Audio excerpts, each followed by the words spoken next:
Scarpetta Season 1 is not a simple story. From the very first episode, the Prime Video thriller operates on two tracks simultaneously, one set in the late 1990s, the other unfolding in the present day. At the center of both timelines is Dr. Kay Scarpetta, a forensic pathologist whose career began with one of the most disturbing cases she would ever face. Decades later, that same past comes roaring back into her life with terrifying force. In the present, Kay has returned to Virginia to resume her position as chief medical examiner. Almost immediately, she finds herself drawn into a series of murders that feel uncomfortably familiar. The ritualistic nature of the killings echoes a case she closed long ago, or thought she had. As she digs deeper, the line between the past and the present begins to blur, and so does the line between the killer she once caught and someone new who may be walking in his footsteps. Running parallel to all of this is the tangled web of Kay's personal life. Her marriage to FBI profiler Benton Wesley has grown strained and fragile. Her relationship with her sister Dorothy is complicated by old resentments and new revelations. Her niece Lucy is quietly unraveling, leaning on an artificial intelligence replica of her deceased wife as a way of avoiding grief. And her longtime partner, Pete Marino, is caught between his loyalty to Kay and his very real feelings for Dorothy. By the time the finale arrives, none of these relationships have survived intact. The central mystery of Season 1 is resolved in the finale, and the answer arrives in the form of someone most viewers had almost certainly overlooked. Officer Ryan, a man who had appeared in the background of a handful of early scenes, turns out to be the killer behind the copycat murders. His origin story is deeply disturbing.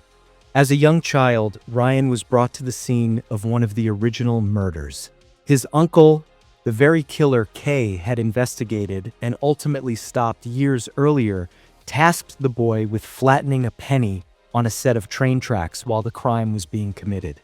It was a distraction technique, something to keep a child occupied and oblivious, but it had the opposite effect. What Ryan witnessed that day did not traumatize him in a way that drove him away from violence. It pulled him toward it. Decades later, when he became a police officer and was first on the scene of a fresh murder investigation, something unlocked inside him. He began committing his own killings, imitating the rituals his uncle had used. And before each one, he placed a flattened penny nearby, a callback to his childhood, a signature, a tribute. That penny is ultimately what gives him away. Kay notices it at a crime scene and begins tracing its significance. When the pieces finally connect, she realizes that the killer is not some shadowy figure from her past, but someone hiding in plain sight all along, someone wearing a badge, someone who had access to the investigation from the inside. With Kay alone in her home, reeling from Benton's request for a divorce, freshly fired from her position, emotionally hollowed out, Officer Ryan arrives to kill her. The confrontation is not subtle. Ryan makes clear that his obsession with Kay runs deep. The murders were not random acts of violence. In his mind, they were offerings, a way of proving himself to the woman he had become fixated on. He had modeled the killings after her most famous case, trying to insert himself into her world, trying to make her see him.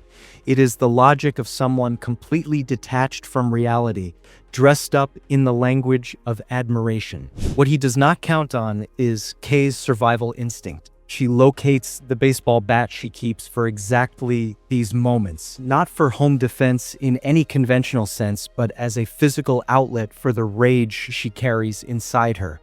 She uses it. She strikes him with enough force to send him crashing down the staircase. And when he lands at the bottom, battered but not yet finished, something shifts in Kay. The fury that has been building across weeks of being undermined, dismissed, and deceived boils over completely. She does not stop when he stops fighting back. She keeps going until there is nothing left to fight. The season does not end with the violence. It ends with a door opening. In the final moments, as Kay stands over what she has done, someone enters the house. The show is deliberately coy about who it is. In the moments leading up to this, the audience has been shown brief glimpses of where every major character is. Dorothy and Pete together in their hotel room, Lucy sitting across from a man named Matt Peterson, Maggie preparing to expose her boss.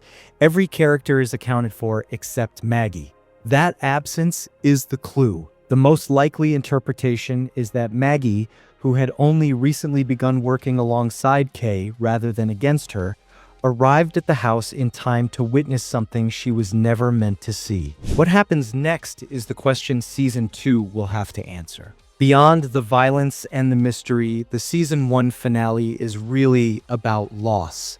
Kay loses her marriage. Benton asks for a divorce because Kay refuses to tell him the truth about what she did 28 years ago. The original killer did not die because of Pete.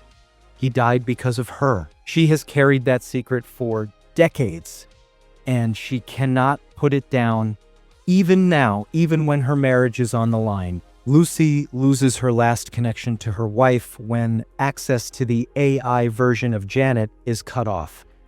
Not by her own choice, but by the decision of the AI itself, which recognized that the relationship had become something harmful. The show ends not with triumph, but with wreckage. A killer has been stopped. Everything else is broken. Season 2 is already in production, picking up directly where these events leave off. And given how much damage has been done, it has a great deal to repair. And that's it from me. If you liked this video, subscribe to Showslab, new reviews dropping every week. Comment below what you want reviewed next. Peace.